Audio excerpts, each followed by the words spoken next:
The first white rose began to burn while the engagement orchestra was still playing.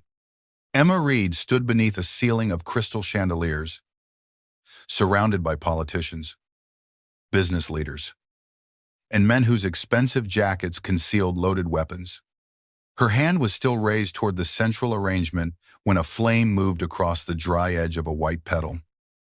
She had not started the fire. Gabriel Moretti had. The most feared Mafia boss in Manhattan stood on the opposite side of the table, holding a silver candle lighter in one hand. Fire reflected in his dark eyes as he watched the arrangement that had cost more than most people earned in a year collapse into smoke and glowing petals. His fiancée, Celeste Vows, stared at him in horror. "Gabriel, what are you doing?" Gabriel did not look at her.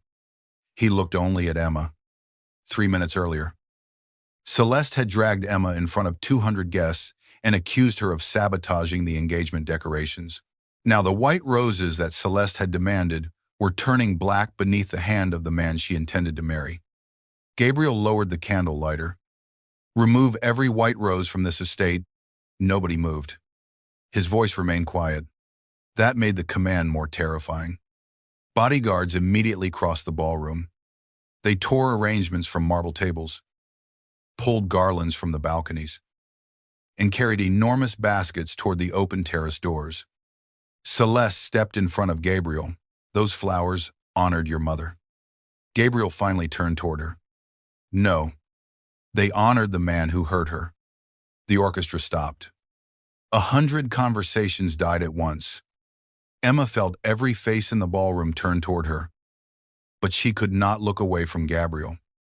Smoke moved between them. His expression was controlled, yet she could see something violent awakening beneath his calm. He had spent his entire life believing that white roses had been the favorite flowers of his mother. Emma had needed only one hidden note to discover that they had been her warning. Gabriel came around the burning table. He stopped close enough for Emma to smell smoke on his black jacket. "You will remain in this ballroom," he said. Celeste gave a sharp laugh. "She ruined our engagement." Gabriel kept his eyes on Emma. Then the engagement was designed around a lie. The flames rose higher. Several guests stepped back. Gabriel did not. Neither did Emma. 3 days earlier, Emma had been standing inside Reed Flowers with dirt on her cheek and $43 in the store account.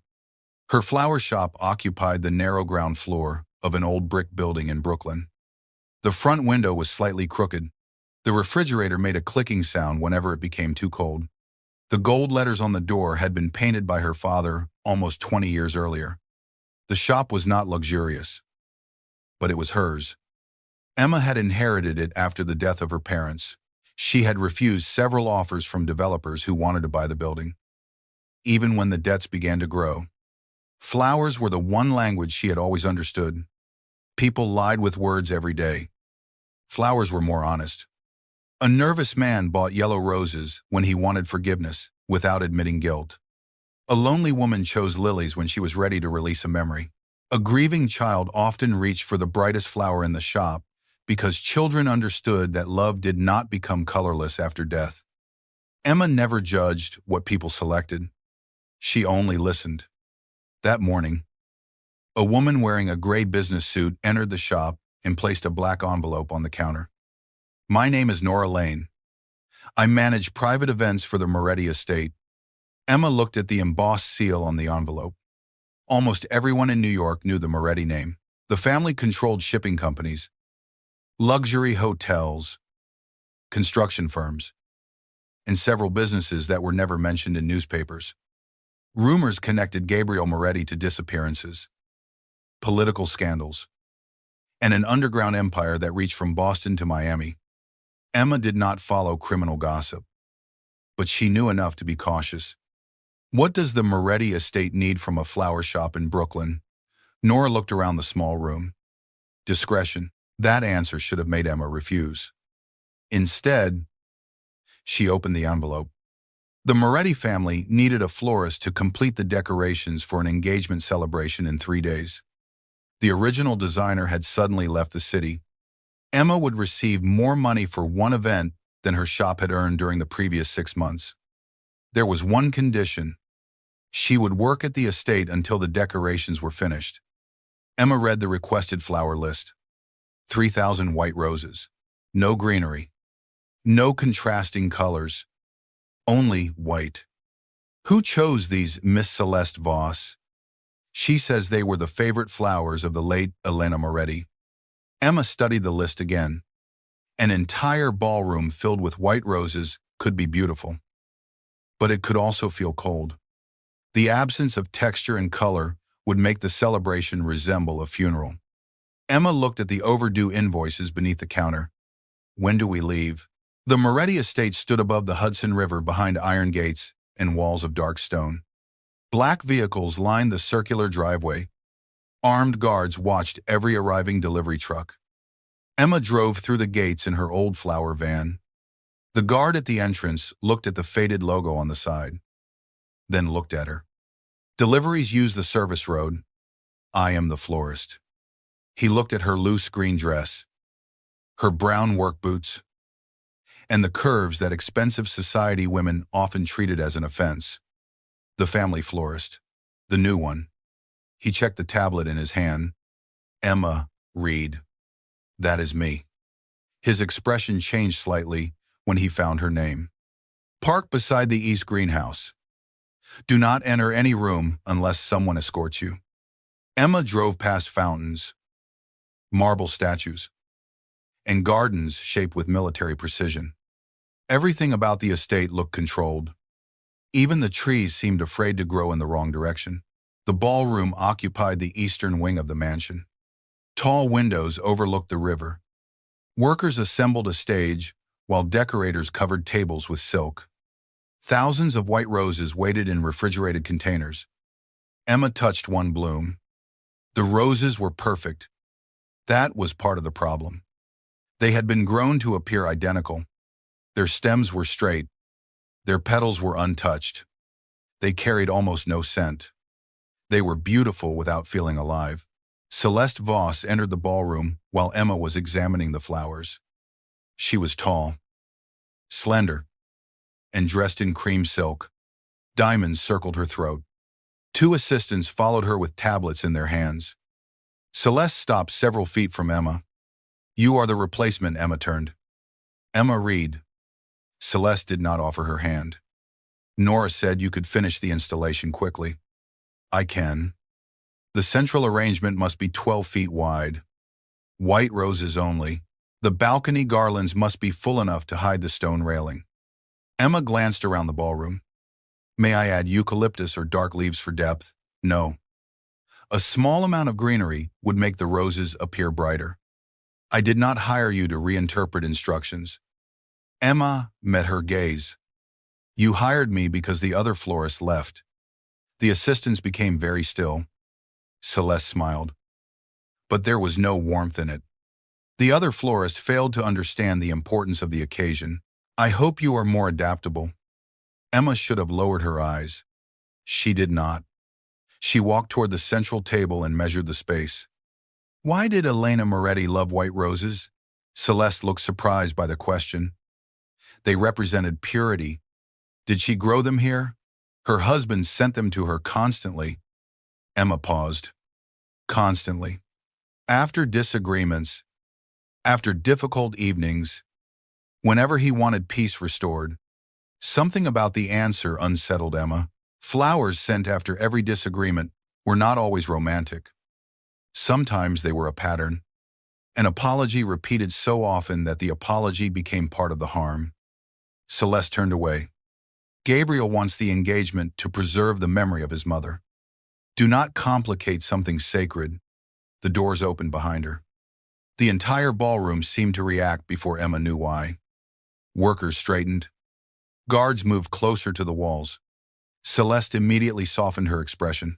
Gabriel Moretti entered, with 4 men behind him. He wore a black shirt beneath a dark suit jacket.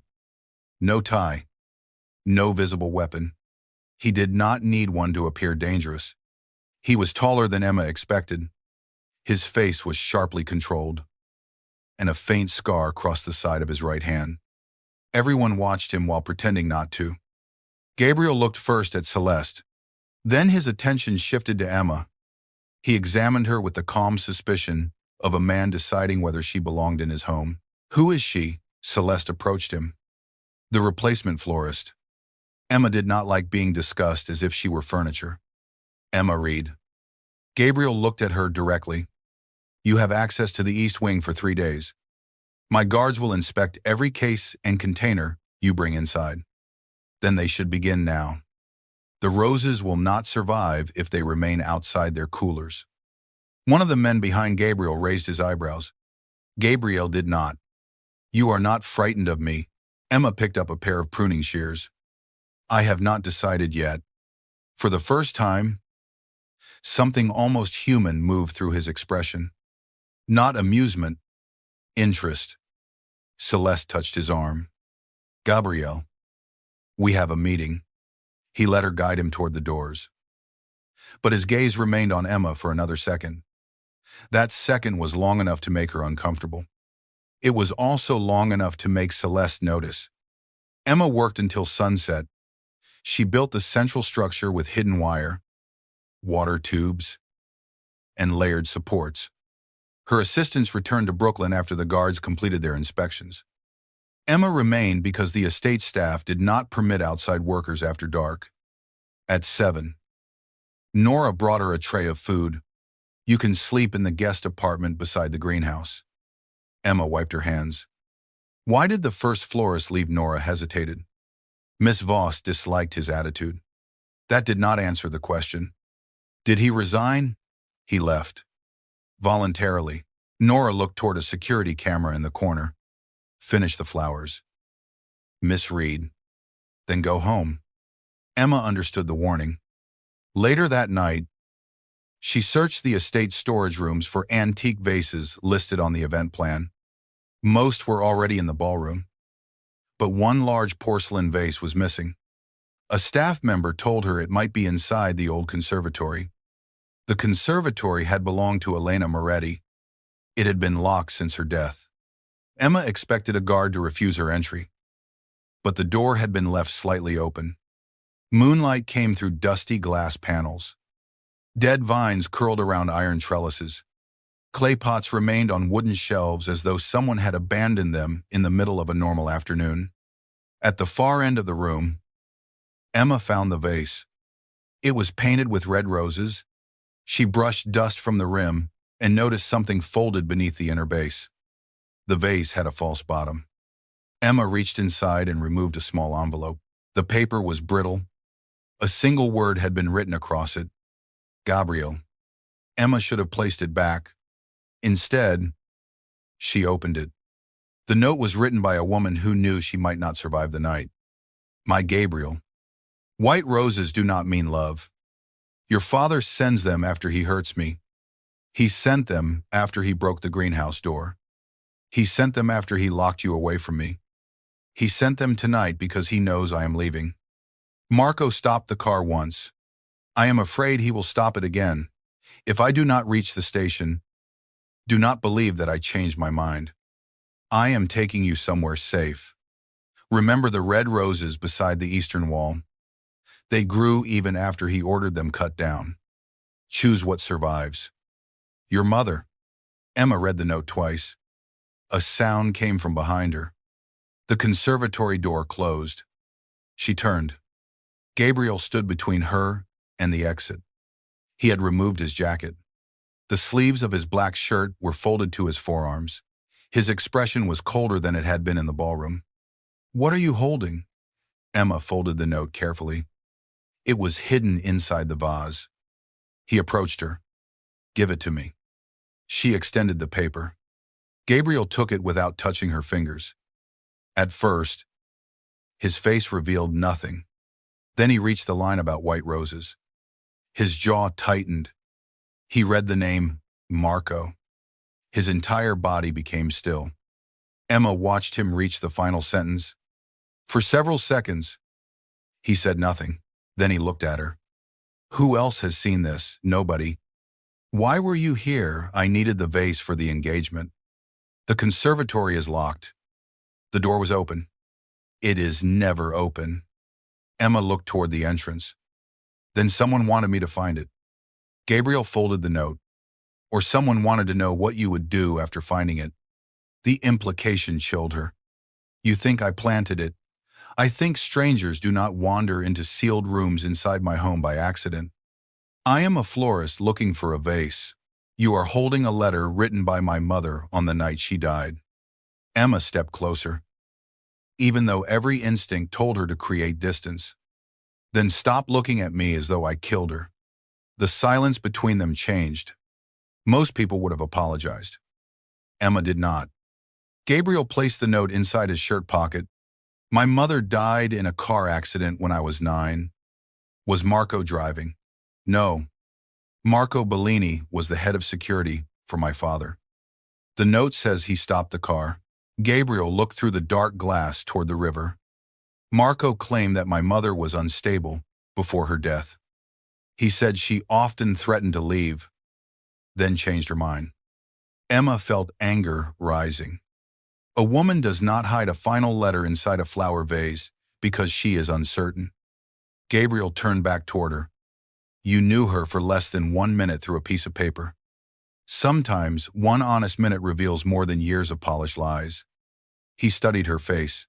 Why did you ask Celeste about the roses? Because the story did not feel right. What story? A husband sending the same flower after every disagreement. Gabriel took 1 step closer. And what did it feel like? A ritual of apology. His eyes hardened. Explain. Emma knew she was entering dangerous territory. She also knew he deserved the truth. Some people use gifts to repair harm. Other people use gifts to erase it. If the same flowers arrived after every cruel act, your mother may have learned to fear them. Gabriel looked toward the painted red roses on the vase. The silence stretched. Emma could hear his breathing. Finally, he spoke. The engagement remains unchanged. She stared at him. You are still filling the ballroom with white roses until I know whether the letter is real. The handwriting is intimate. Handwriting can be copied. The vase was sealed. Rooms can be opened. Emma crossed her arms. You already believe it. His gaze sharpened. Do not tell me what I believe. Then do not ask questions when you only want obedience. Gabriel moved so close that she had to tilt her head to look at him. Men had probably stepped backward when he used that expression. Emma remained still. His voice lowered. You are inside a house where people have died for knowing less than you know now. Is that a threat? It is the first honest warning anyone has given you since you entered my gates. Emma should have been frightened. She was frightened. Yet beneath the danger in his voice, she heard something else. Protection. He was not warning her away from himself. He was warning her about everyone around him. Gabriel opened the conservatory door. You will sleep in the main house tonight. I was assigned the greenhouse apartment. That location is no longer secure. I do not need a guard outside my bedroom. You will have 2. Emma followed him into the corridor. I am not staying after the engagement. Gabriel glanced at her. I did not ask you to. The next morning, Emma replaced 6 white rose arrangements with dark red roses. She did not ask permission. The red arrangements stood near the eastern windows where the morning light touched the petals. They transformed the ballroom. The white roses no longer looked pure. They looked exposed. Gabriel entered during the installation. He stopped when he saw the red flowers. Celeste entered behind him. Her reaction was immediate. What is this? Emma adjusted a stem. Contrast. I said white roses only. The red flowers honor the eastern wall of the conservatory. Gabriel looked at Emma. The final line of the letter had remained inside his thoughts. Choose what survives. Celeste approached the nearest arrangement and pulled 1 rose free. These look vulgar. Emma took the damaged stem from her. They look alive. Celeste stepped closer. You are here to decorate my engagement. You are not here to interpret the private grief of this family. Emma saw Gabriel watching them. She also saw Marco Bellini enter the ballroom. Marco was in his 60s, with silver hair and the relaxed authority of a man who had survived beside violent people for decades. Gabriel greeted him with the smallest nod. Marco looked at the red roses. Then he looked at Emma. His reaction lasted less than a second. It was still enough. Recognition. Not of Emma. Of the flowers. Gabriel noticed it too. Marco approached. "Your mother preferred white?" Gabriel replied calmly. "Did she?" Marco smiled. "You remember the gardens." "I remember what I was taught to remember." A shadow passed across the older man's face. Celeste turned toward Gabriel. "Do not let a hired florist disturb you days before our engagement." Gabriel did not answer. Marco looked at Emma. "Where did you find the idea for red roses?" Emma could feel the danger behind the question. She pointed toward the windows. The room needed warmth. Marco held her gaze. "Be careful with warmth inside this house. Fire spreads quickly." Gabriel moved between them. "Is that advice for her or for me?" Marco smiled again. "For anyone standing close to dry flowers." He left the ballroom. Emma released the breath she had been holding. Gabriel spoke without looking at her. "Keep the red arrangements." Celeste stared at him. "Gabriel, six arrangement," he said. Nothing more. Emma understood what he was doing. He was not ready to reveal the note, but he wanted to see who reacted. Celeste followed him from the ballroom. Her anger remained behind like perfume. That afternoon, Gabriel summoned Emma to the library. The room had dark shelves, leather furniture, and windows overlooking the river. 2 guards stood outside. Gabriel was alone beside a table covered with old photographs. Emma saw images of Elena Moretti in the greenhouse. In every photograph, Elena stood beside white roses. She never smiled. Gabriel pointed to the images. These were taken during the final year of her life. Emma examined one. The woman wore a long blue dress. Her hand rested against a white rose bush, but her fingers were curled away from the thorns. A faint bruise marked her wrist. Emma picked up another photograph. Elena stood beside Antonio Moretti. He held her waist. White roses filled the background. Her eyes were directed toward a red flower, barely visible near the edge of the frame. Emma touched the photograph. There. Gabriel leaned closer. Their shoulders almost touched. A single red rose grew behind the stone wall. Gabriel placed another image beside it. The next month, it was gone. Your father removed it. He ordered every red rose destroyed after my mother died. Why? He said, they reminded him of blood. Emma looked at him. Or they reminded him that she resisted. Gabriel watched her face instead of the photographs. You speak as though flowers carry evidence. They carry choices. Choices carry evidence. He opened a leather journal. The pages contained garden plans, dates, and flower names. Can you read this? It is English. Not the words, the pattern. Emma sat at the table. Elena had recorded arrangements using old flower meanings. Rosemary for remembrance. Rue for regret. Red roses for courage and love. White roses for silence. Oleander for danger. Emma turned several pages. The combinations repeated beside dates. She was keeping a record. Of what Emma pointed to, one entry. White roses. Re. And oleander. Silence. Regret. And danger. Gabriel read the date. That was the night my father broke the arm of one of our drivers. Another entry combined white roses with bruised lavender. Emma looked at the date. What happened that night? Gabriel did not answer immediately. My mother fell down the stairs. She did not fall.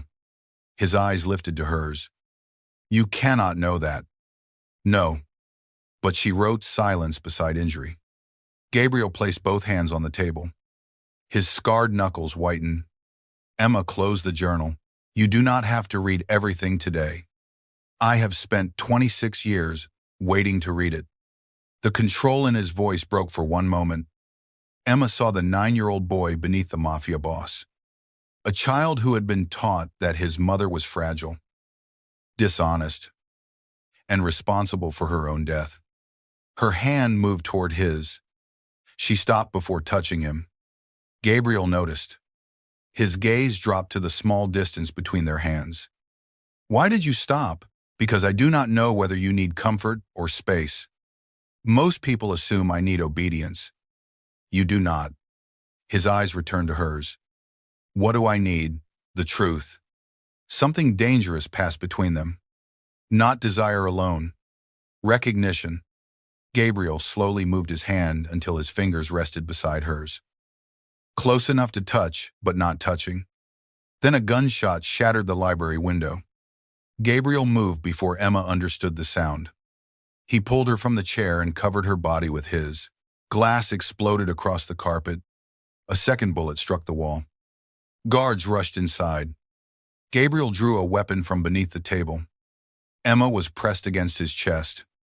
One arm held her behind him. His heartbeat remained controlled. Stay down. Another shot came from the riverside of the estate. Gabriel fired through the broken window. Men shouted outside. An engine roared beyond the gardens. Then silence returned. Gabriel turned toward Emma. Blood marked her cheek. His expression changed. Where are you hurt? I am not. He touched the side of her face. His thumb came away red. Glass, she said. His hand remained against her skin. For one suspended moment, the guards, the broken window, and the smell of gunpowder disappeared. Gabriel looked at the thin cut as though someone had placed a blade against his own throat. Whoever fired had aimed at the chair where Emma had been sitting. Gabriel gave immediate orders. Lock every gate. Search the shoreline. Nobody leaves.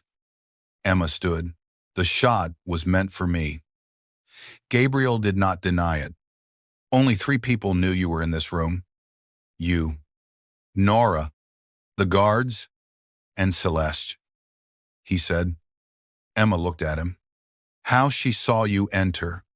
Gabriel turned to his security chief. Bring Celeste to the west drawing room. Keep Marco inside the estate. The guard left. Emma touched the cut on her cheek. Gabriel caught her wrist. Do not. It is barely bleeding. You were almost killed. His calm voice had disappeared. Emma looked into his eyes. Now are you frightened? His grip softened. But he did not release her. Not of you. The answer changed the air. Gabriel called a doctor. Emma refused stitches. The doctor placed a narrow bandage along her cheek and left the room. Gabriel remained beside the window, speaking to his men. The shooter had escaped by boat. The bullet was a type used by a rival organization from New Jersey. The evidence felt too convenient. Emma listened until Gabriel ended the call. Someone wants you to blame a rival family. He turned. Why? Because that is what I would do if I wanted you looking outside the house instead of inside it. Gabriel crossed the room. You should leave the estate. Emma laughed without humor. Your gates are locked. When they open, you will return to Brooklyn under guard. And the letter, I will handle it. Your mother left it inside a flower vase. She wanted someone who understood it to find it. She wrote my name on the envelope. She also wrote about red roses because words were not safe. Gabrielle stared at her. Emma continued. Someone shot through that window because I can read the garden journal. Sending me away will not make me safe. It will only make me easier to reach. His jaw tightened. Staying near me does not make anyone safe. Then give me a better choice. Gabriel stepped closer.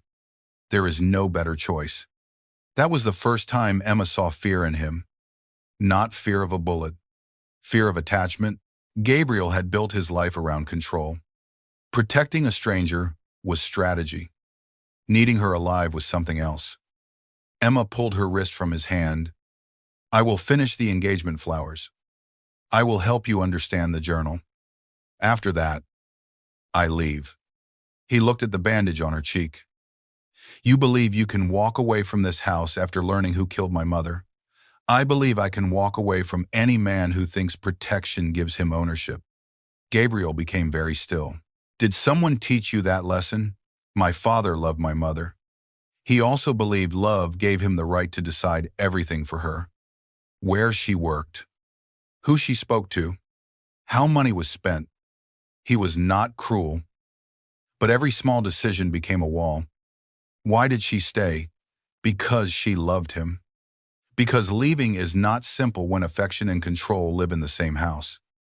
Gabriel looked toward the white roses visible through the ballroom doors. My mother tried to leave. Yes. And someone killed her. Probably. His voice dropped. If I find the person responsible, there will be nothing gentle about what happens. Emma held his gaze. I did not ask for gentleness. What are you asking for? Do not become the prison she tried to escape. The words struck him harder than the bullet had. Gabriel turned away. For the rest of the day, he did not speak to Emma. Yet 2 armed guards followed her everywhere. That evening, Emma found a tray of food inside her room and a new lock installed on the window. Beside the tray rested a single red rose. There was no note. There did not need to be. The next 2 days changed the rhythm of the estate. Emma worked in the ballroom during daylight and studied the journal with Gabriel after dinner. He rarely discussed his emotions, but every page forced another memory into the open. He remembered his mother teaching him to plant rosemary. He remembered white roses appearing outside her bedroom after nights when shouting filled the western wing. He remembered Marco carrying him away from the greenhouse while his mother screamed his name. Emma helped him separate memory from the stories that had been placed around it. In return, Gabriel revealed pieces of himself reluctantly. He had taken control of the Moretti organization after his father died. He had eliminated men who opposed him. He had built legitimate companies around an empire that still relied on fear. He did not apologize for what he was. Emma did not ask him to. She only refused to be impressed by power. That fascinated him more than admiration ever could. On the second night, they worked inside the restored conservatory. Gabriel had ordered the broken lamps repaired. Warm light moved across the old glass walls. Emma found a coded sequence in the journal. Red rose, rosemary, black tulip, rue, love, memory, power, regret. The same combination appeared beside 5 dates. Gabriel recognized the final date. The week before my mother died, my father transferred control of several companies to Marco. Maybe Elena discovered it. Gabriel moved behind Emma to examine the page. His chest nearly touched her back. She felt the heat of him before he placed one hand on the table beside hers. What does the black tulip mean? He asked. Power. Sometimes forbidden love. Sometimes something rare that cannot exist naturally. His voice was close to her ear. Which meaning would she have used? Emma turned. They were suddenly face to face. Neither moved. I do not know. Gabriel lifted his hand toward the bandage on her cheek. His fingers stopped before touching her. Emma remembered the moment in the library. You stopped, she whispered. His eyes remained on the cut. I do not know whether you need comfort or space. She felt her breath catch. Comfort. His fingertips touched her cheek. The contact was gentle enough to hurt. Gabriel had probably touched weapons with more familiarity than he touched another person. His hand remained against her face while the silence between them became intimate. Then the conservatory door opened. Celeste stood in the entrance. Gabriel lowered his hand. Celeste looked from him to Emma. The musicians need approval for tomorrow. Gabriel closed the journal. I will review the list later. Celeste remained in the doorway. May I speak with you privately? Anything involving the engagement can be said here. Her expression hardened. This does not involve flowers. Then Emma will decide whether she wants to leave. Emma stood. I have arrangements to finish. Gabriel looked at her. Take a guard. I am crossing one hallway. Take two. Celeste watched Emma leave. The moment the door closed, her voice became sharper. You are humiliating me. Gabriel returned the journal to its case. How? You touch her in rooms where staff can see. Staff who discuss what happens in my home do not remain employed. That is not the point. What is the point? Celeste stepped toward him. Our engagement unites two families. Investors are attending tomorrow. Senators are attending. Every major organization on the Eastern Coast will be watching us. Then stand beside me and smile. While the florist rearranges your mother memories and looks at you as though she understands you, Gabriel's eyes became cold. She discovered something important. She discovered a way into your attention. Are you jealous? I am not foolish. Celeste reached for him. Gabriel stepped back. The movement was small. It revealed everything. Celeste lowered her hand. What did she find in the conservatory? Gabriel watched her carefully. Why do you think she found anything? Because the room was opened. Who told you? Celeste paused. Nora. Nora does not report to you. She reports to the estate. The estate is mine. Celeste smiled. Tomorrow? Part of it becomes ours. Gabriel walked past her. Nothing becomes yours tomorrow. It is an engagement celebration, not a coronation. Her face changed after he left. The tenderness vanished. Only calculation remained. That night, someone entered Emma's room. She woke to the sound of the window lock breaking. A figure moved through the darkness.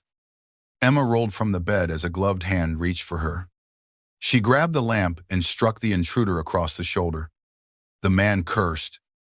Emma ran toward the door. He caught the back of her nightshirt and pulled her down.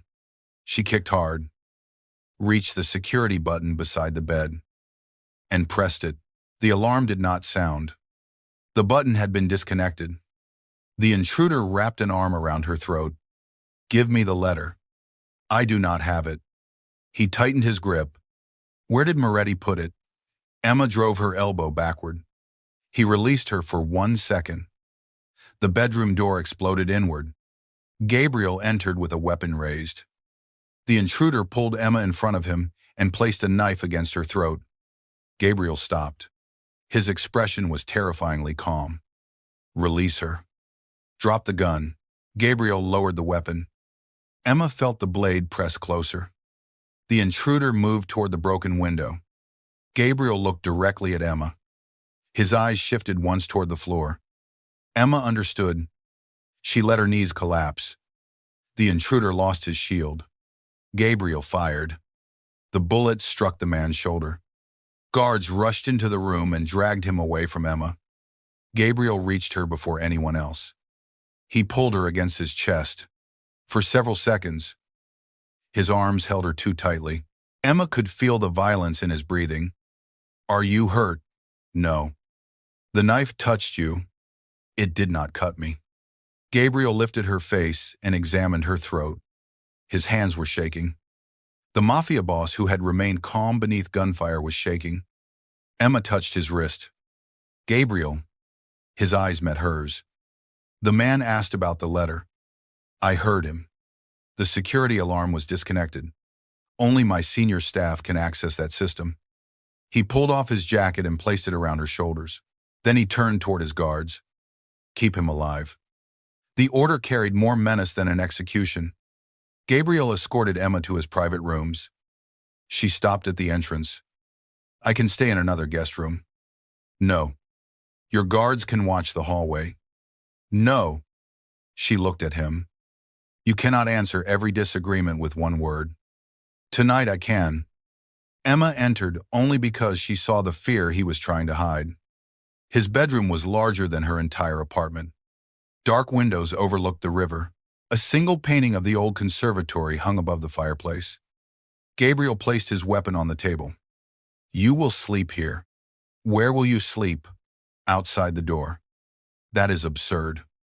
I will not close my eyes while someone inside this estate wants you dead. Emma held the jacket around herself. You could sleep on the sofa. Gabriel looked at her. You are inviting me to stay in the room. I am preventing the head of a criminal empire from sleeping on a hallway floor. I would not be on the floor. The image almost made her smile. Almost. Gabriel noticed. You find this amusing. A little. A man tried to kill you. And you appear offended by the furniture. He moved closer. I am offended because you are still pretending this does not frighten you. Emma looked down. Her hands had begun trembling. Gabriel reached for them. This time, he did not stop. He held both of her hands between his. The warmth and strength of his grip made her fear finally break through. I could not breathe, she whispered. His face changed. When he held my throat, I thought I would die without anyone knowing why. I would have known. That is not comforting. It is the only promise I can make without lying. Emma looked at him. What promise? If someone takes you from me, I will find you. From me. The words hung between them. Gabriel realized what he had said. He released one of her hands. But she held the other. You are becoming possessive. I was possessive before I met you. That does not make it better. No, his honesty disarmed her. Emma looked toward the bed. I will sleep. You can use the sofa. Gabriel remained still. What he lifted his free hand and touched the edge of the jacket around her shoulders. Nobody has worn this jacket before. Emma looked at the expensive black fabric. Would you like it back? No. His voice became quieter. That is the problem. The emotional distance between them finally collapsed. Emma rose onto her toes. Gabriel lowered his head. Their mouths were only inches apart when someone knocked on the door. Gabriel closed his eyes briefly. The restraint in his face looked painful. What he called. A guard answered from the hallway. The intruder is dead. Gabriel opened the door. How poison capsule hidden inside a damaged tooth. Who was he? No identification. Marco recognized a tattoo connected to the Dario family. Emma came closer. The family from New Jersey, Gabriel nodded. The evidence points toward them again. Too perfectly, Emma said. Gabriel looked at the guard. Search the body again. Search his clothing. Blood. Dental work. Everything. After the guard left, Gabriel closed the door. Emma removed his jacket. The moment between them was gone, but the need behind it remained. The engagement celebration began the following evening. Black vehicles arrived through the gates. Cameras gathered outside. Guests entered beneath white rose arches while armed guards watched from the balconies. Emma wore a dark green dress Nora had provided. The fabric followed her curves without hiding them. Her hair fell over her shoulders. She had no interest in competing with the wealthy women in the ballroom. Still, when Gabriel saw her, he forgot what Marco was saying. Emma noticed. So did Celeste. The ballroom contained hundreds of white roses and 6 arrangements of deep red. Emma had placed the painted vase from the conservatory in the center of the main table. Gabriel approached her before the ceremony. You used the vase. Your mother hid the truth inside it. It belongs at the center. Celeste will object. She has objected to everything I have done. Gabriel looked over. Emma dress. You should not stand near the exits. Why? They are the most vulnerable points. I am working. Tonight. You remain where I can see you. Emma raised an eyebrow. That sounds like an order. It is a request delivered by a man who is not skilled at requests. She studied him, then asked properly. Gabriel glanced at the crowd. Stay where I can see you. Emma, please. The final word sounded unfamiliar in his mouth. She nodded. I will. Celeste approached in a silver gown. Her smile was perfect. The photographers are ready. Gabriel did not move. Celeste looked at Emma. There's a problem with the central arrangement. Emma turned toward the table. What problem? It contains red roses. That was approved. By whom? Me, Gabriel said. Celeste kept smiling. The family photographs require white flowers, then take different photographs. Whispers moved through the nearby guests. Celeste lowered her voice. We discussed this. You spoke. I listened. That was not agreement. Emma felt tension spreading around them. Celeste looked toward the painted vase. Remove the red flowers. No, Gabriel said. The answer was final. Celeste turned to Emma. Leave us. Emma began to step away. Gabriel caught her hand. Stay. His fingers closed around hers in full view of the ballroom. The whispers became louder. Celeste stared at their joined hands. Gabriel released Emma, slowly. But the damage was complete. The feared Mafia boss had refused to stand beside his fiancée unless the florist remained near him. The ceremony began. A senator raised a glass. Marco spoke about loyalty between the Moretti and Voss families. Celeste stood beside Gabriel beneath the central arrangement. Emma watched from several feet away. When Celeste began speaking about Elena Moretti, something inside Emma tightened. Elena believed white roses represented forgiveness. Celeste announced, Tonight, they remind us that love can overcome every disagreement. Emma could not remain silent. Forgiveness without truth is only another form of silence. The words were not loud. The ballroom heard them. Celeste turned. Excuse me, Emma, felt every eye settle on her. She should have apologized. She thought of the hidden note. She thought of Elena trapped inside a beautiful house while flowers arrived after every act of cruelty. White roses did not comfort her, Emma said. They frightened her. Celeste's face became pale. You know nothing about Elena. Emma looked at Gabriel.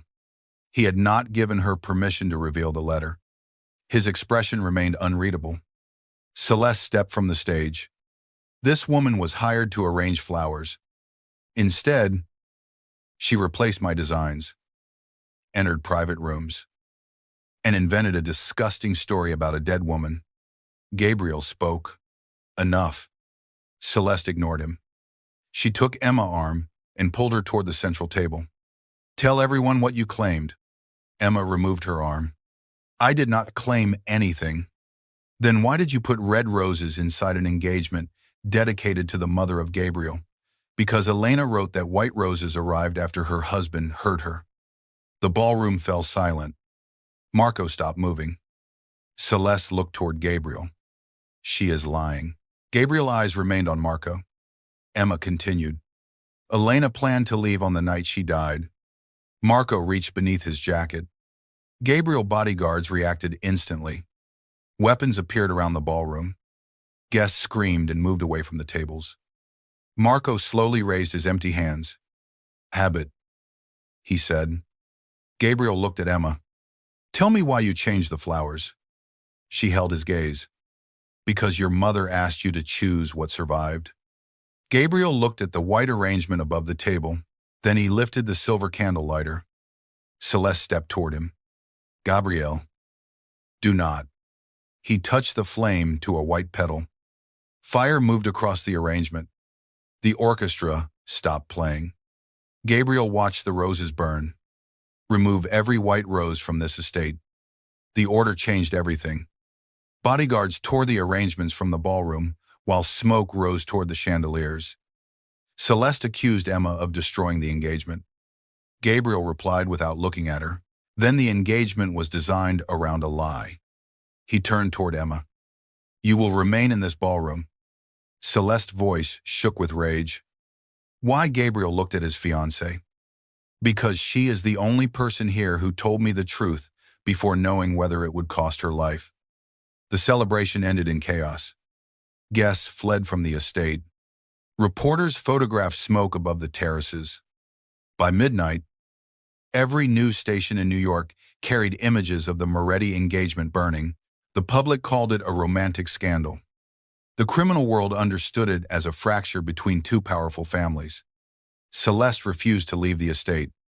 Her father, Victor Voss, arrived before dawn with 6 armed men. Gabriel met him in the main hall. Emma watched from the upper landing. Victor demanded that the engagement continue. He argued that canceling it would weaken both organizations and invite rival families to attack. Gabriel remained calm. Your daughter used my mother as decoration. Your florist embarrassed her in front of half the city. Emma is not my florist. Victor looked toward the stairs. Then what is she? Gabriel followed his gaze. He did not answer. That silence was more dangerous than any declaration. Victor stepped closer. Send her away. Restore the engagement. We will explain the fire as an accident. Gabriel looked at Marco, who stood near the doors. Was the death of my mother an accident? Marco's expression did not change. We investigated it years ago. I did not ask what the investigation concluded. Victor spoke. This is madness. Gabriel turned toward him. Your family will leave my estate before sunrise. The agreement between us is suspended. Victor's face darkened. You will begin a war over a dead woman and a florist, Gabriel replied quietly. The war began when someone entered my home and put a knife against her throat. Emma felt the words across the distance. Victor followed his gaze again. This time, he understood. Gabriel was no longer protecting a witness.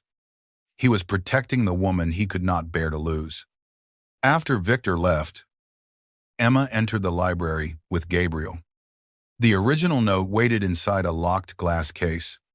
She stood before it. You exposed the family publicly. They would have used the engagement to control the story. You also exposed me. Gabriel approached. You chose to speak. Because Celeste turned your mother pain into a speech, and I chose to burn the flowers. Emma looked at him. The image of the flames remained in her mind. You frightened everyone in that ballroom. Did I frighten you? Yes. His expression tightened. Emma continued. Not because of the fire. Because you looked relieved while everything burned. Gabriel turned toward the dark window. For years, those flowers were the only memory of her that I believed was pure.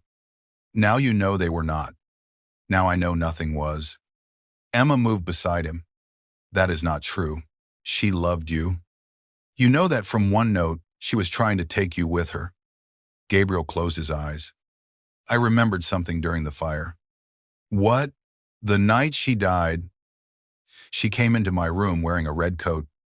She told me to dress quietly. Marco entered before we could leave. My father arrived later with white roses. Emma felt cold. What happened to you? They locked me inside the nursery. In the morning, Marco said my mother had driven away alone. She did not abandon you. No. His voice broke on the single word. Emma placed her hand against his chest. Gabriel covered it with his. The touch became an anchor. I built everything I have because I believe she chose freedom without me. He said, I thought power would make abandonment impossible. Emma looked up at him. Power cannot prevent someone from leaving. His hand tightened around hers. I know. She saw the fear return. If you discover the truth, I will still leave this estate. Why? Because my life is in Brooklyn. Your life was attacked twice. That does not make it yours. His face hardened. I can keep you safe here. Safety inside a locked house is still a locked house. Gabriel released her hand and stepped away. You compare me to my father. I am warning you not to become him. I am nothing like him. Then let me choose. The silence became painful. Gabriel opened the library door. Go back to Brooklyn tomorrow. Emma had wanted freedom. The speed with which he granted it still hurt. Will your guards follow me? Yes. Then I am not choosing. They will remain outside your building. For how long? Until the person responsible is dead? Emma looked at him. You speak of death as though it solves everything. In my world, it solves enough. She walked toward the door. Gabriel caught her hand. The touch contradicted the coldness in his face. Emma turned. He looked at her mouth. For 1 second, she thought he would kiss her. Instead, he released her. Return to your room. She left without answering. Emma returned to Brooklyn the next morning. 4 black vehicles followed her flower van. Her neighbors watched from windows as armed men positioned themselves outside Reed Flowers. Emma hated the attention. She also slept better knowing Gabriel had sent his best guards. For 2 days, she tried to return to normal life. Normal life refused to return. Customers entered to ask about the viral photographs from the engagement. Reporters called the shop. Strangers sent messages accusing her of seducing a powerful man. Others called her brave. Emma felt like neither a seductress nor a hero. She felt lonely. Gabriel did not visit. He sent no messages. Every morning, however, a red rose appeared outside the shop door before she arrived. On the 3rd day, Emma discovered a symbol drawn inside the garden journal copies she had taken. A black tulip beside a train. She remembered Elena's letter. If I do not reach the station. Emma searched old maps of the estate and found a private railway platform that had closed decades earlier. A service tunnel connected it to the eastern garden. She called Gabriel. He answered immediately. Are you safe? That was his first question. Yes. I found something. He arrived 20 minutes later. A convoy of black vehicles stopped outside the flower shop. Gabriel entered wearing a dark coat, followed by 2 guards. The room felt smaller around him. Emma locked the door. Your mother used a train symbol beside the black tulip. Forbidden power. Gabriel said, or a powerful person she could not name. Marco. Possibly. The old estate plans show a tunnel to a private railway platform. Gabriel looked at the map. My father sealed the eastern tunnel after her death. Why? He said the structure was unstable. Emma pointed to the journal. The final entry includes rosemary, red roses, and the train, memory, courage, and escape. Gabriel's eyes met hers. She hid something there. They returned to the estate before sunset. Workers opened the sealed tunnel beneath the conservatory. Behind a brick wall, they discovered a metal box. Inside were financial records, photographs, and a small recording device. The records showed secret payments from Antonio Moretti to Marco Bellini and Victor Voss. The photographs showed Elena meeting a private investigator. The recording device still contained 1 damaged file. A technician restored part of the audio. The voice of Elena filled the underground chamber. Antonio knows I plan to testify. Marco has the documents. Victor promised a car, but I no longer trust either of them. If I die, Gabriel must know that the companies belong to him. Marco changed the inheritance papers. The recording ended with a door opening. Then came the voice of Marco. You should not have involved the boy. Gabriel stood in complete silence. Emma reached for him. This time, he pulled her into his arms. He held her against him while the men around them looked away. His grief was quiet. That made it feel deeper. After several seconds, he whispered near her hair. She did not leave me. No. She was trying to save me. Yes. His arms tightened. Emma felt the exact moment grief became rage. Gabriel released her and turned toward his security chief. Find Marco. The guard made a call. Marco had already left the estate. So had Celeste. Gabriel ordered every airport, marina, and private road watched. Then the lights inside the tunnel went out. Gunfire erupted from the entrance. Gabriel pushed Emma behind the metal support column and covered her with his body. His guards returned fire. Bullets struck stone. A voice shouted from the darkness. Give us the box. Gabriel fired toward the tunnel entrance. Emma saw movement behind them. A second team had entered through the railway platform. They were trapped. Gabriel pulled Emma toward a narrow maintenance passage. Stay close. They ran through darkness while armed men followed. The passage opened inside the abandoned railway station beyond the eastern wall. Rain struck the broken roof. A black vehicle waited beside the old platform. The rear door opened. Celeste stepped out with a weapon in her hand. Emma stopped. Gabriel moved in front of her. Celeste pointed the weapon at his chest. Place the box on the ground. Gabriel held the metal case. You arranged the attacks. My father arranged the first one. Marco arranged the man in her room. Why? Celeste looked at Emma. Because she found the one thing that could destroy the alliance.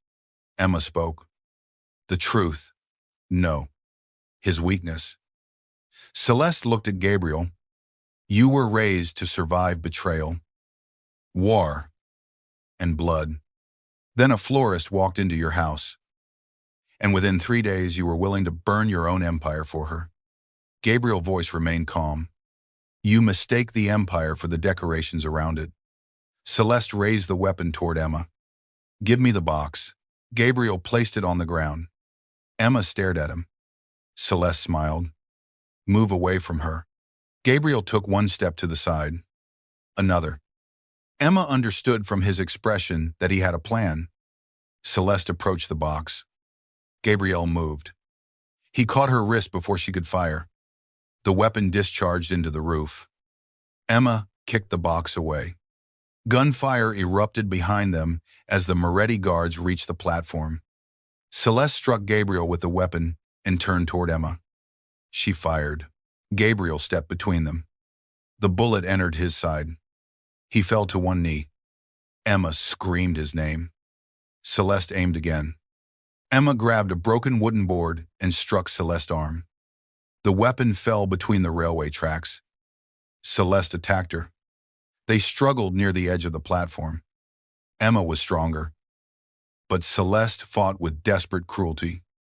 She caught Emma's hair and tried to push her onto the tracks. Gabriel rose despite the blood spreading across his shirt. He reached Celeste from behind and pulled her away. His hand closed around her throat. Celeste froze. Gabriel could have killed her. Everyone on the platform knew it. Emma stepped toward him. Do not. His eyes remained on Celeste. She shot me to reach you. I know. She tried to kill you. I know. His grip tightened. Emma placed her hand over his. Do not let her decide what you become. Gabriel looked at Emma. Slowly, he released Celeste. His guards dragged her away. Gabriel swayed. Emma caught him before he fell. Blood covered her hands. He looked at her face. Are you hurt? You were shot. And you are asking about me? Answer me. I am not hurt. Relief crossed his face. Then he collapsed against her. The image reached newspapers before dawn. Gabriel Moretti lying wounded on an abandoned railway platform. Emma Reed kneeling beside him in the rain. Her green dress covered in his blood. Her hands pressed against his wound while black vehicles surrounded them. Gabriel survived surgery. Emma remained beside his hospital bed for 2 nights. On the 3rd morning, he opened his eyes. His first word was her name. Emma stood from the chair. I am here. He tried to sit. Pain forced him back. Where is Celeste? Under guard. Marco missing. The box, safe. Gabriel studied her exhausted face. You stayed. You were unconscious. That is not an answer. Emma looked toward the window. I thought you were going to die.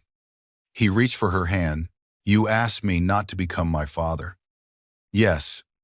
I listened. You nearly died while listening. A faint shadow of humor crossed his face.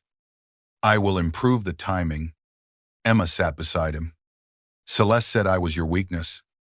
Gabriel's fingers closed around hers. She was wrong. Emma looked at him. You are the only reason I did not kill her. That does not make you my weakness. What does it make me? His gaze held hers. The last part of me that I do not want covered in blood. Emma felt tears burn behind her eyes. Gabriel lifted her hand toward his mouth. He stopped before kissing her fingers. Always stopping, she whispered, until I know you are choosing me. Emma leaned forward and kissed him. The kiss was not gentle, because neither of them had reached this moment gently. Gabriel touched her face with one hand and pulled her closer. Every restrained glance, every interrupted touch, and every word they had refused to say broke open between them. When they separated, his forehead rested against hers. This changes nothing, Emma whispered. It changes everything. I will not live behind locked gates. Then the gates remain open for you. I will not abandon my shop. I will buy the building. No, I will repair the refrigerator. Emma almost laughed. You are negotiating badly. I have never negotiated for something I could not replace. The vulnerability in his words silenced her. Emma touched his face. I am not asking you to replace me. I am asking you to trust me. His eyes closed beneath her hand. That may be the most difficult thing you have demanded. Try. For you. He said. I will. Gabriel left the hospital 1 week later. He appeared to remove Emma from his life. The guards vanished from reed flowers. His calls stopped. The red roses no longer appeared outside the door. Then the police arrived at her shop. They found a Moretti emerald necklace inside a delivery box. Emma was arrested for stealing family valuables. News cameras waited outside. Celeste, released under a private agreement arranged by Victor Voss, told reporters that Emma had manipulated Gabriel and stolen from the estate. Gabriel made no public defense. Instead, he issued a statement saying Emma Reed was no longer connected to the Moretti family. Emma read the statement inside an interrogation room. The words felt like a knife. She knew Gabriel was capable of strategy. She also knew what abandonment felt like. After 6 hours, the charges were dismissed because the search warrant had been signed under false information. A Moretti attorney waited outside. Emma refused his vehicle. She returned to her shop alone. That night, someone broke into the store. Emma hid behind the counter while 2 men searched the workroom. They were not looking for money. They were looking for the original letter. One man spoke into a phone. It is not here. Check the cemetery before Moretti moves the grave. Emma recognized the voice answering through the speaker. Marco. After the men left, Emma called Gabriel. He did not answer. She called Nora. No answer. Then Emma understood. Gabriel had sent her away publicly because he wanted the traitors to believe she was unprotected. He expected them to search for the letter. He had used her as bait without telling her. Rage replaced heartbreak. Emma drove toward the Moretti cemetery. She knew it was dangerous. She also knew Marco believed something had been buried with Elena. The private cemetery stood behind an old stone chapel north of the city. Emma arrived shortly before dawn. A grave had already been opened. Marco stood beside it with Celeste and Victor Voss. 2 armed men dragged a metal container from beneath the coffin platform. Emma hid behind the chapel wall. Victor opened the container. Inside were copies of the inheritance documents and photographs of Antonio Moretti attacking Elena. Marco looked at Celeste. Burn everything. Emma stepped from hiding. You already destroyed the note. It did not erase what she wrote. Celeste turned. You should have stayed in Brooklyn. You should have chosen different flowers. Marco raised his weapon. Where is Gabriel? Emma heart pounded. I do not know. Marco smiled. He abandoned you. No. He used me. The realization hurt more when spoken aloud. Celeste approached. He finally remembered what you are. A temporary fascination. Emma looked at her. Then why are you standing inside an open grave before sunrise? Celeste's face hardened. Because Gabriel memorized the note before I burned it. He knew every word. Emma stared at her. Celeste had revealed more than she intended. She destroyed the note. Marco turned toward her. Enough. Emma understood the final secret. Celeste had entered the library. She had stolen the note and destroyed it before placing the emerald in Emma's delivery box. But Gabriel had expected it. The sound of engines filled the cemetery. Black vehicles entered through every gate. Moretti guards surrounded the chapel. Gabriel stepped from the first vehicle. He wore a black coat over the bandage at his side. His gaze found Emma. Relief appeared first, then anger. "What are you doing here?" Emma crossed her arms. "Discovering that you used me as bait?" Marco pointed his weapon at her. Gabriel stopped moving. The guards raised their weapons. Marco smiled. "You always loved dramatic entrances." Gabriel's eyes remained on Emma. "Did they hurt you?" "No." "Move away from the grave." Marco pressed the weapon closer to Emma. "She stays." Gabriel looked at his former mentor. "You stopped the car the night my mother tried to leave." Marco laughed softly. "Your mother was going to destroy everything your father built. She was going to expose him. She was going to give family records to the government. Your father ordered me to stop her." Victor interrupted. "Do not say another word." Marco looked at him. "Your car hit hers." Gabriel turned toward Victor. The father of Celeste stepped backward. Marco continued. "Victor forced her vehicle from the road. I arrived afterward. She was still alive." Gabriel's face became empty. "What did you do?" "I offered her a choice. She could remain silent and return to the estate. Or she could die beside the documents she planned to steal." Emma felt sick. "What did she choose?" Marco looked at Gabriel. "She said her son would become better than all of us." Gabriel slowly drew his weapon. Marco pressed his gun against Emma. "Drop it." Gabriel did not. Emma looked at him. His face contained 26 years of grief. "Do not," she whispered. Marco pulled her backward toward the chapel. Gabriel dropped his weapon. Victor suddenly reached for the documents inside the grave. Celeste shouted at him to stop. The distraction lasted 1 second. Emma drove her heel into Marco's foot and twisted away. Gabriel reached his weapon. Marco fired first. The bullet struck the stone beside Emma. Gabriel fired once. Marco fell. Victor ran toward the cemetery wall. Moretti guards captured him. Celeste stood beside the open grave, staring at her destroyed future. Gabriel crossed the distance to Emma. He caught her shoulders. "I told you to stay in Brooklyn." "No. You told the entire world I meant nothing to you. It was the only way to force them into the open. You could have trusted me. I could not risk you refusing. That was not your decision." His anger disappeared. Emma stepped back. "You promised the gates would remain open for me. Then you built another cage from lies." Gabriel looked toward the grave of his mother. "I was trying to keep you alive. Your mother probably heard those words from your father." The comparison struck him. Emma saw it. Gabriel looked down at the weapon in his hand. Then he gave it to his guard. He removed the communication device from his ear. He dismissed every man surrounding them until only Nora remained near the vehicles.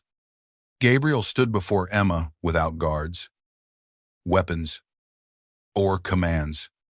"You are right." She had expected resistance. His surrender hurt more. "I used your feelings because I believed the result justified it." He continued. "I told myself that losing your trust temporarily was better than losing your life permanently." Emma, eyes filled with tears. "You do not get to choose which part of me you destroy." "I know. Do you?" He looked at the grave. "My father built a prison from protection, apology, and fear.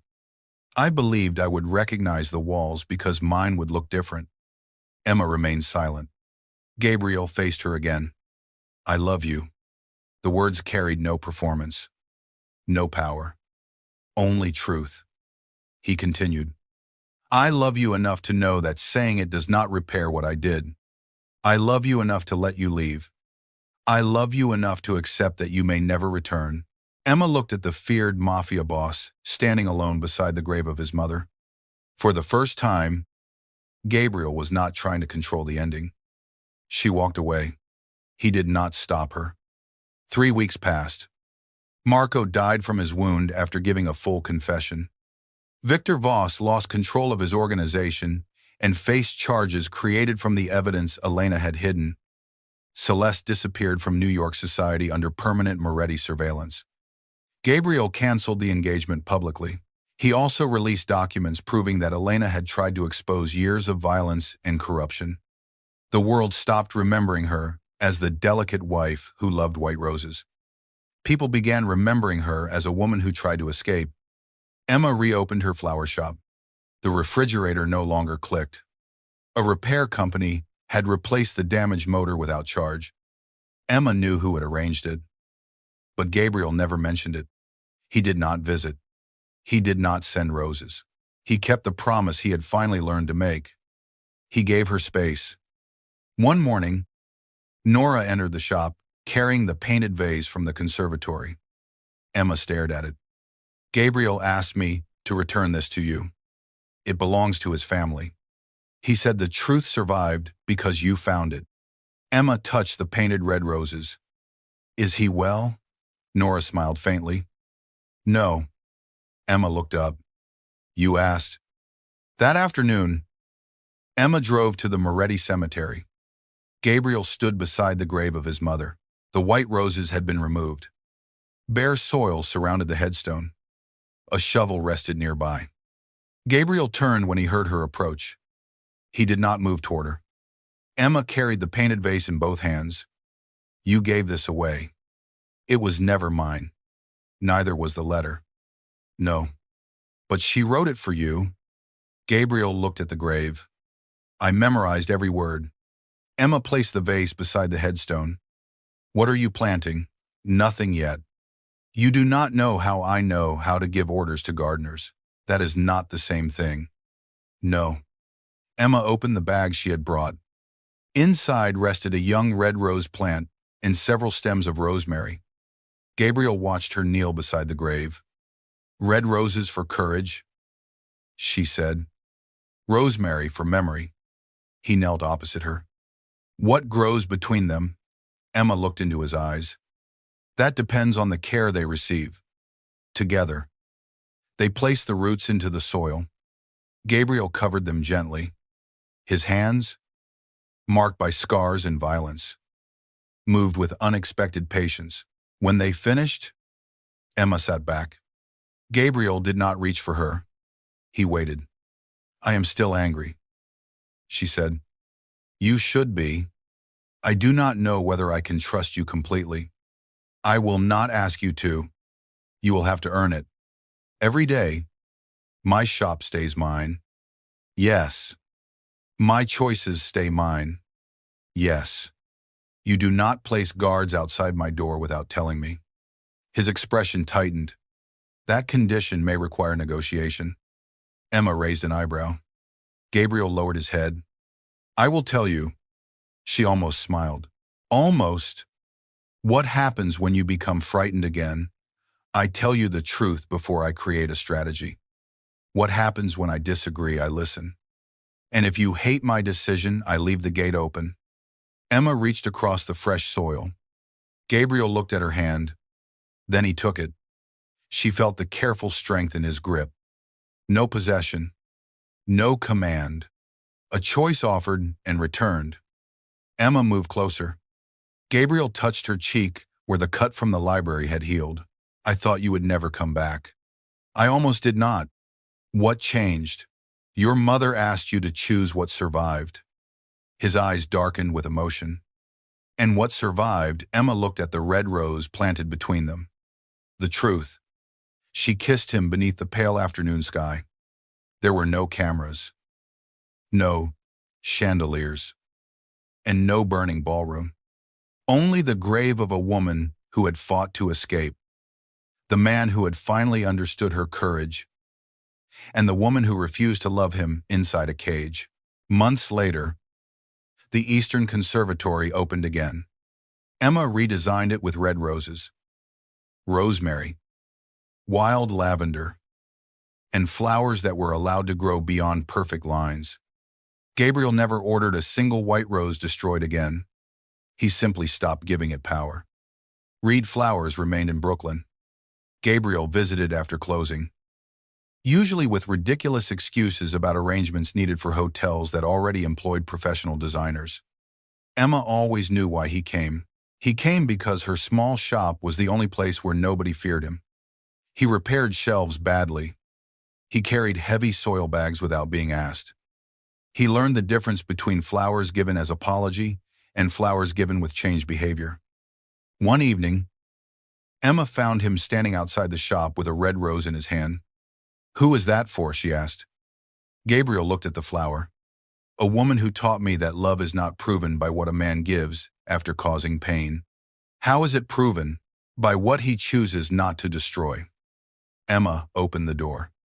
Gabriel remained outside. He waited for her invitation. She understood the meaning of that small restraint more deeply than any public declaration. "Come inside," she said. He crossed the threshold. Far above the city, red roses climbed the eastern wall of the Moretti Conservatory. They grew through rain, cold, and the shadows left behind by the past.